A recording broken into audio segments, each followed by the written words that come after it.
কবিতাৰ শিৰোনাম অসমীয়া ডেকাৰ উক্তি। কবি ৰূপকোঁৱৰ জ্যোতিপ্ৰসাদ আগৰৱালা। অসমীয়া ডেকাৰ উক্তি। শক্তিপুত্ৰ মই ভক্তি বুকুত লৈ, মুক্তি পয়াসী হৈ অৰ্জুন মই, গান্ধীবী মই ধনঞ্জয়, মৃত্যু কৰিছোঁ জয়। মই অসমৰ মই ভাৰতৰ, মই ডেকা ল'ৰা অগ্নিময়। মই ভাৰতৰ নবীন সূৰ্য, পূৰ্বাচলত বজাওঁ তুৰ্য। মোৰ পোহৰৰ গানে আকাশে আকাশে, দেশে মহাদেশে মুগ্ধ কৰিব আলোক যাত্ৰী।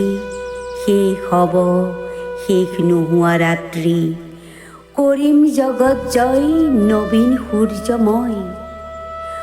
উপচি আহিব পোহৰৰ ঢল, লুইতৰ দৰে ফেনে ফুটুকাৰে ফেনিল শুভ্ৰ জ্যোতি প্ৰপাতৰ জল। হাতী পতিয়েদি ঐৰা বাটেদি, কত নগৰৰ অলি গলিয়েদি, কত মেধাৱীৰ মহামনীষীৰ মনৰ মাজেদি, গোবিন্দজিনী হম মহামনীষাৰ মহাসাগৰত ৰম।